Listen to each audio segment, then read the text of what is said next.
I guess just first of all, what brings you to the Quad Cities here? Well, we're traveling the state, heading from here down to Galesburg and then home to Springfield. We're traveling the state, visiting with leaders in the community as well as leaders in the media, talking about the key steps where accomplishments we've made to turn the state around. It was an important accomplishment, a good step in the right direction to get a stopgap spending plan done. We got a big compromise done last week. Didn't solve all our problems. It's not a long-term balanced budget. It didn't have reforms with it to grow the economy, but it did three really important things that are good for people. Number one, we stopped the $7 billion out of balance budget that Speaker Madigan and his supermajority passed and tried to force through the General Assembly. That would have been a disaster for the state. Would have been a disaster for taxpayers. It would have forced a big tax hike without any reforms. So stopping that out of balance budget was a huge win. Number two, we got more money for all schools, an affordable amount of money for all schools, especially some for low-income schools. That's a big deal. I'm a big education advocate. I'm a big supporter of our teachers around the state of Illinois, and I want to change Illinois. We've been one of the worst states for funding schools of any state in America for years, and in fact, Speaker Madigan's supermajority cut school funding 4 times in the last 10 years. Last year, I insisted on more money from the state for our schools. We got it. This year, I insisted on more money for our schools. We got that done. And we did that without bailing out Chicago public schools. Chicago has been a disaster on their schools. They've been mismanaged for decades. And Speaker Madigan's supermajority wanted $500 million more from state taxpayers to go to Chicago and bail it out. We said no, and we're able to stand up to that and prevent it. That's a huge win for taxpayers. But all schools benefit from our plan. All teachers benefit, and that was a good thing for Illinois. And then the really big win as well, a third point, is we got real reform on the table, real pension reform on the table. We got a bipartisan bill signed up that got pension parity and changing our pension system, and that will come to my desk only with other big reforms that everybody agreed are going to get voted on this coming What does winter. pension parity mean? Well, basically we want to treat all pensions the same in the state. We don't want some different than others, and we don't want pensions in Chicago treated or given an advantage or disadvantage relative to other pensions around the state. Everybody should be treated equitably. We got everybody to agree to that, but as part of it, we need to change the pension system so it's more affordable. We don't want to take away anybody's pension. Anything that's been accrued or benefits earned, they should get. But we need for the future, for current workers, current employees, they should have choices on their pay structure and their pension structure so that they can choose among different options that are more affordable. That can save billions for taxpayers over time, and it's constitutional. And we got everybody to agree that that's going to be on the table as part of a bargain for our budget next winter. Do you think Senate President Cullerton and Speaker Madigan are going to look at that as far as what there's five state public pensions, 111 billion in unfunded mandates? That's right.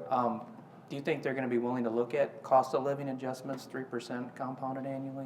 Well, the COLA, you have to be careful. The COLA adjustments, if they're been in somebody's pension historically, taking it out for the future as a pension benefit, you can't really do and be constitutional. What you can say is future salary increases don't have to necessarily be pensionable, and so then you can say to people, if you want that to be pensionable, then you need to choose a different pension plan, and you can create different options for people to choose among. That would be a very big savings for taxpayer, and it would be constitutional. So they don't necessarily get the... the cost of living adjustment doesn't necessarily have to be part of it. It's a series of options that employees can choose among, and that could be a very big savings for taxpayers. I know I've just through the years covering school boards, city councils, throughout this area, one of the things I've seen with school districts, a lot of them will pass pension spikes even though they don't do it at 20% for 2 or 3 years to get the teachers out and then put the new teachers in, but then those costs get passed down. Yeah, it's a broken system. The pensions in Illinois have been manipulated, and unfortunately teachers and other employees have been spiked in. They've been given big raises late, or given benefits to retire early, and that saves local budget costs in the short run, but it makes taxpayer costs much higher in the long run through more pension obligations. That's the reason our pensions are so broken and unaffordable. We got to change that. When Governor Edgar was in office, there was a plan that was built, I believe, in 92 or 93, perhaps, and didn't it amortize them somewhat different, the pension plan, where it would be, you'd pay more later on? Well, that's unfortunately, they put in a big pension ramp, so paid almost nothing into the pensions in the 90s and backloaded it to today. that was actually a disaster for the state. Basically, if you don't pay the actuarial amount in the pensions every year, whatever you don't pay in is basically borrowing that much at an 8% rate, which is what the assets in the pensions earn. So we've been borrowing billions of dollars at an effective interest rate of 8% because of that pension ramp. Unfortunately, it's been a disaster. We've got to stop doing that. We need to pay the actuarial amount into our pensions. Do you think there is an answer to get out of that hole? I mean, eventually it's not going to be Yeah. a black and white answer, but Yes, no, there is. So it's a three-part solution. So first, we need pension reform like President Culleton and I have agreed on, and we're going to vote on that this winter. We've got to get that done, number one. Number two, we've got to protect the existing pensions, but for new state employees, give them different options, 401ks and other options for new employees. That would be a big change we also need to advocate. And then far and away the biggest option, thing we've got to do is grow our economy faster. We can fund our pensions without having to do big tax hikes if we grow the economy. We need more jobs, we need a bigger tax base, we need higher family incomes, and that's what our reforms are about. Everything that we're fighting for accomplishes those goals. If we don't do that, if we don't grow our economy, there's no way we can fund our pensions. We can't put our taxes high enough, but it would crush our families and more would leave. We can't tax our way out of this problem. We've got to grow. We've got to become a pro-growth state so we can compete with Iowa, compete with Wisconsin, Indiana. Indiana's been the #1 state taking our jobs, and our employers are not going there for the weather. They're going there because they've got the regulations and the taxes that are more competitive. We need to make Illinois competitive, and that's what our reforms are about. is the corporate tax rate structure adequate in Illinois, or is it too heavy of a burden on companies like Deere and Caterpillar? Yeah, my sense is our corporate tax burden is not our biggest problem, but it's not competitive, and we need to improve it. Our biggest problem is our real estate taxes. That is crushing, especially our small business owners, and 2/3 of our new jobs get created by small businesses. We need property tax relief, true long-term property tax relief.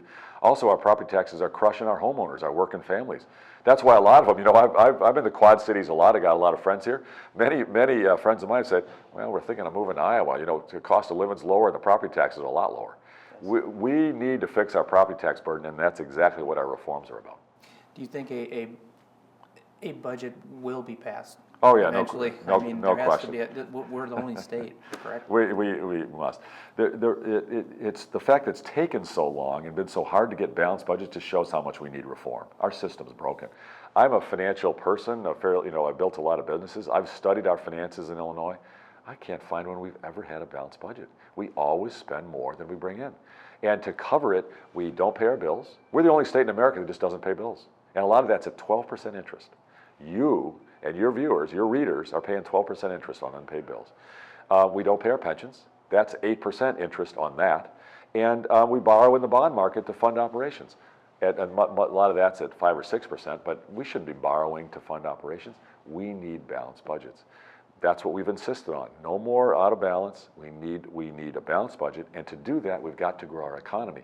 One reason we can never balance our budgets is our spending on human services and schools, needs to go up as our population ages, as we've got folks who need support. But in the meantime, our spending has gone up at a much higher rate than our economy. Our economy's been flat. You can't have a balanced budget if the economy grows slower than the government spending. We've got to grow the economy faster, and that's what we're fighting to do. It seems like there's more of a disparity now, and this is anecdotal, but more of a disparity now between the public and private sectors. Yeah.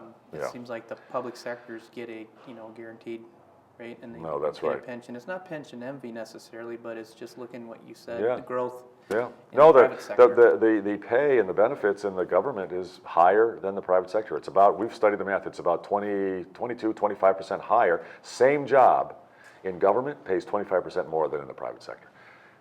The workers in the private sector pay the taxes to pay that. That's not fair. We have a big problem. Now, the bottom line is, in Illinois, we have the highest paid state employees in America and the highest paid local government employees. Now, I'm proud of our employees. We've got great people. They deserve to be well paid. I want them to be well paid. But should we pay it based on seniority and with huge pensions, or should we pay it on productivity? What if we give big bonuses based upon saving taxpayer money? What if every dollar we save a taxpayer, you get 5 cents of, or 10 cents? What if we pay on incentive? That's a home run, and we've got that into our labor contracts with 18 of our unions. That's transformative. The biggest union so far has said no. Which one is that? AFSCME. AFSCME? AFSCME has said no. They say, we want seniority, we want $3 billion more in pay, we don't want any incentive, we don't want any gain sharing.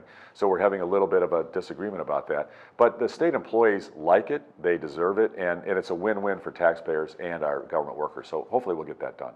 How crucial is the November election to getting a budget? I mean, you're going to, I don't know how much weight Senator Cullerton will have carrying a pension with you, but.